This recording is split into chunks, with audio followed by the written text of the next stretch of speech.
और मैं ने बताया मुझे पिछले एक सप्ताह से हजारों लोग ये प्रदर्शनी को देखने के लिए आ रहे हैं। ये दर्शनीय है और मैं तो सबको कहूंगा कि इसको आप जरूर देखें। நண்பர்களே, நான் வருவதற்கு சற்றே தாமதமாகிவிட்டது. இதற்கு காரணம் பாரத அரசின் கலாச்சார அமைச்சகம் ஒரு கண்காட்சிக்கு ஏற்பாடு செய்திருக்கின்றது. மிகவும் அற்புதமான ஒரு கண்காட்சி. இதை பார்த்த பிறகு அங்கிருக்கும் வெளிப்பாடுகளை நான் கண்ணுற்ற பிறகு என் நெஞ்சத்தில் பெருமிதம் பொங்கியது, உற்சாகம் ஊற்றெடுத்தது.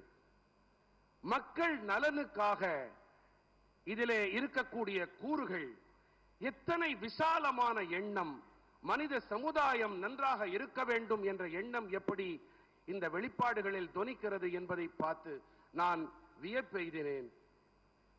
அனைவரும் இந்த கண்காட்சியை, இங்கிருக்கும் வெளிப்பாடுகளை கண்டிப்பாக பார்க்க வேண்டும் என்பதைத்தான் நான் இங்கே வலியுறுத்தி கூறிக்கொள்ளுகின்றேன்.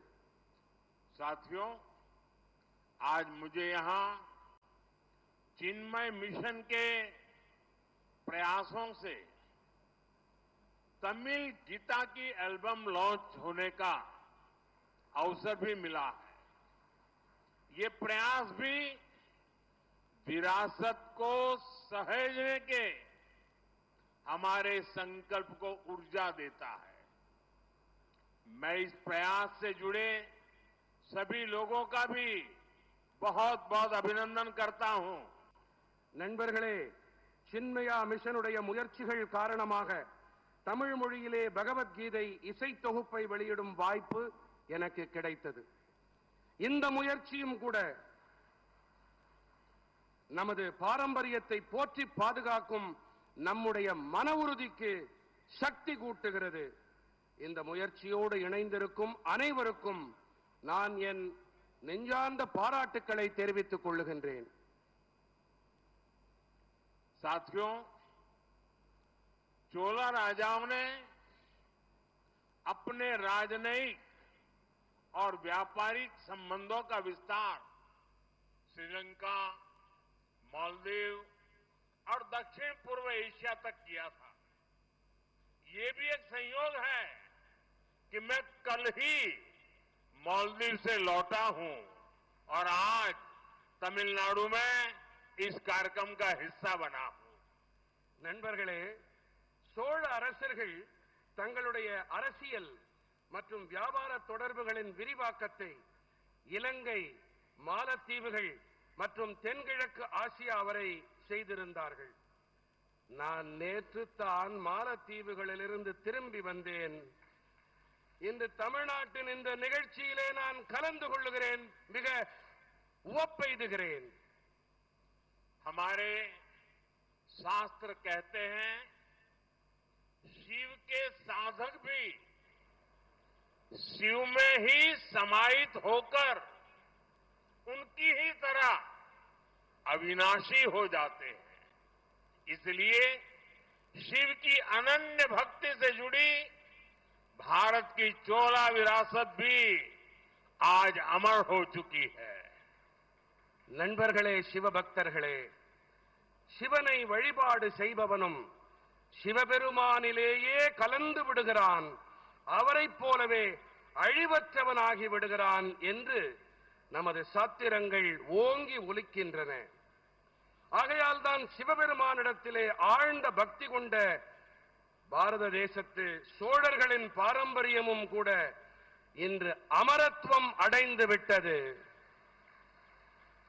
राजा चोला, राजेंद्र चोला, ये नाम भारत की पहचान और गौरव के पर्याय है.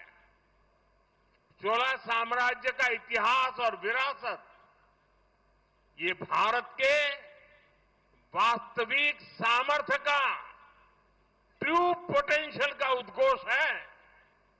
ராஜராஜ சோழன், ராஜேந்திர சோழன், இந்த பெயர்கள் பாரதத்தின் அடையாளங்கள்,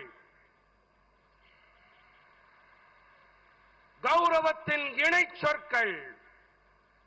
சோழ பேரரசு, சோழ சாம்ராஜ்யத்தின் வரலாறு மற்றும் பாரம்பரியம் இவை பாரதத்தின் மெய்யான வல்லமையின் இயலாற்றலின் பிரகடனங்கள். ये भारत के उस सपने की प्रेरणा है जिसे लेकर आज हम विकसित भारत के लक्ष्य की ओर आगे बढ़ रहे हैं. मैं इसी प्रेरणा के साथ राजेंद्र चोला द ग्रेट को नमन करता हूं. பாரதத்தின் அந்த கனவு அளிக்கும் உத்வேகத்தால் உந்தப்பட்டு இன்று நாம் வளர்ச்சியடைந்த பாரதம் என்ற இலக்கை நோக்கி முன்னேற்றம் கண்டு வருகின்றோம்.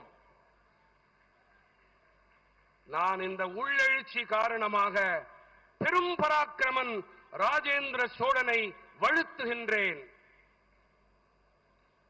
पिछले कुछ दिनों में आप सभी ने आड़ी तिरुवादिरी उत्सव मनाया है. आज उसका समापन इस भव्य कार्यक्रम के रूप में हो रहा है. मैं इसमें सहयोग करने वाले सभी लोगों को बधाई देता हूं. கடந்த சில தினங்களில் நீங்கள் அனைவரும் ஆடி திருவாதிரை உற்சவத்தை கொண்டாடினீர்கள். இன்று அதன் நிறைவு இந்த மகத்தான நிகழ்ச்சி வாயிலாக நடைபெற்றுக் கொண்டிருக்கின்றது. நான் இதற்கு தோள் கொடுத்த அனைவருக்கும் என் நல்வாழ்த்துக்களை தெரிவித்துக் கொள்ளுகின்றேன்.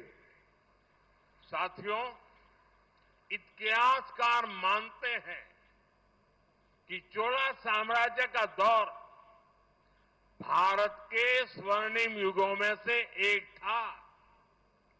इस युग की पहचान उसकी सामरिक ताकत से होती है. मदर ऑफ डेमोक्रेसी के रूप में भारत की परंपरा को भी चोला साम्राज्य ने आगे बढ़ाया था. इतिहासकार लोकतंत्र के नाम पर ब्रिटेन के मैग्ना कार्टा की बात करते हैं, लेकिन कई सदी पहले चोला साम्राज्य में कुड़ा वोलोई अमयिप से लोकतांत्रिक पद्धति से चुनाव होते थे. நண்பர்களே, சோழ சாம்ராஜ்யத்தின் காலகட்டம் பாரதத்தின் பொற்காலங்களில் ஒன்றாக இருந்தது என்று வரலாற்று ஆசிரியர்கள் கருதுகின்றார்கள்.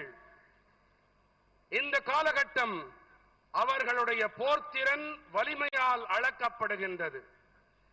ஜனநாயகத்தின் தாய் என்ற வகையிலும் கூட பாரதத்தின் பாரம்பரியத்தை சோழ சாம்ராஜ்யம் முன்னெடுத்துச் சென்றது. வரலாற்று ஆய்வாளர்கள் மக்களாட்சி என்று சொன்னால் பிரிட்டனுடைய மேக்னா கார்ட்டாவை பற்றி பேசத் தொடங்கி விடுவார்கள். ஆனால் பல நூற்றாண்டுகள் முன்பாகவே சோழ சாம்ராஜ்யத்தில் குடவோலை முறை வாயிலாக ஜனநாயக